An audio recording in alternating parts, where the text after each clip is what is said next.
Ladies and gentlemen, the Vice President of the Philippines, Honorable Sara Z. Duterte. Thank you. Please take your seats. To all our foreign guests, mga kababayan, Assalamualaikum warahmatullahi wabarakatuh. Malayaw, maayong adlaw, kaninyang tanan. Magandang araw sa inyong lahat. Today, we celebrate not merely a date, but the courage of a people who fought for freedom and sovereignty. Noong Hunyo 12, 1898, sa Kawit, Cavite, ipinahayag ni Pangulong Emilio Aguinaldo ang pagsilang ng isang malaya at nagsasariling bansang Pilipinas. Matapos ang mahigit 300 taon ng pananakop. But freedom was never a gift. It was paid for and earned through courage. It was paid with Filipino grit and bravery. When the Treaty of Paris transferred our homeland from one colonial master to another without the consent of the Filipino people, our forebears refused to be bought and sold like property. Pinili nila ang paglaban kaysa pagsuko, ang dangal kaysa pagpapasako. This is our inheritance. Lumaban tayo sa bawat puwersang nagtatangkang magdikta ng ating kapalaran. Thousands gave their lives so that one flag and one flag alone would fly over this republic. That is our identity. That is our duty. We fought for our sovereignty against foreign invaders. But sovereignty is not lost only to those who come from foreign shores. Nawawala rin ito sa tuwing ang serbisyo publiko ay nagiging pribadong negosyo. Kung ang mga opisyal ng gobyerno ay sindikato sa pagnanakaw ng pera ng bayan. Every peso stolen from the people's treasury steals a child's freedom from hunger. It steals a student's freedom from illiteracy or substandard education. It steals a patient's freedom to obtain quality health care.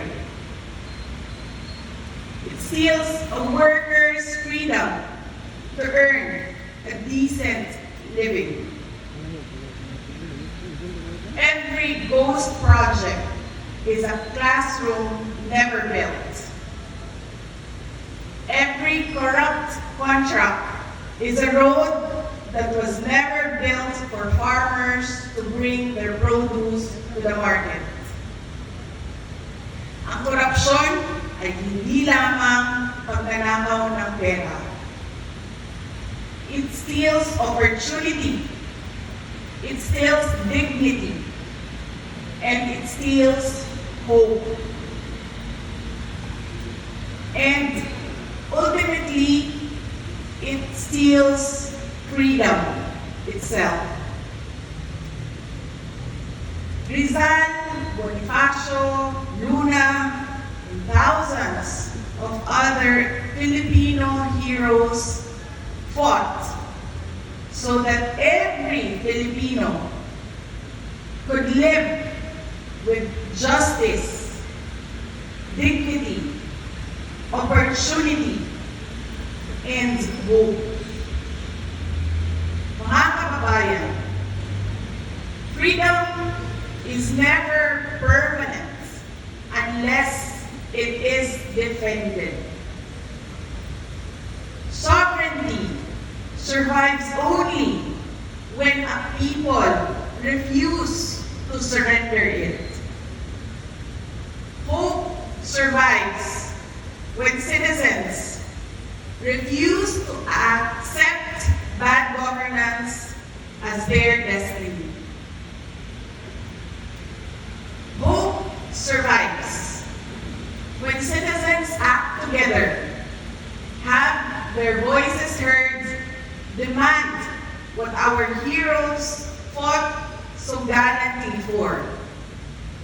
The right of every Filipino to a dignified human life.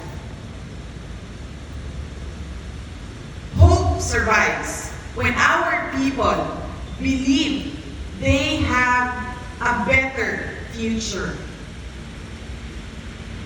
On this Independence Day, let us resolutely stand up again for truth, for accountability, for freedom, and for sovereignty. Piliin natin ulit ang paglaban kaysa pagsuko, ang damal kaysa sa pagpapasako.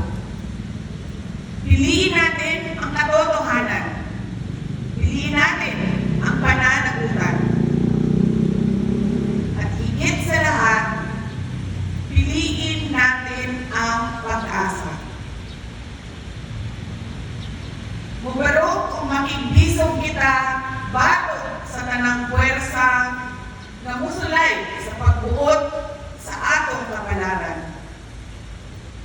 Uban sa paglaom nga nagikan sa dili malupig na dahom sa kasing-kasing sa katawhang Pilipino, ang Independence Day mao ang atong adlaw sa paglaom na ang kagawasan o soberanya maugyod ang atong tinuod o malungtarong kabilin. Mga kababayan, ang lahat ng ginagawa natin ay para sa Diyos, sa bayan, at bawat pamilyang Pilipino. Syukran. Thank you very much, Vice President of the Philippines, Sara Z. Duterte, for that powerful and insightful message. As proud Gabaweños, it is only fitting that we celebrate our unique identity and the spirit of our city. May we now invite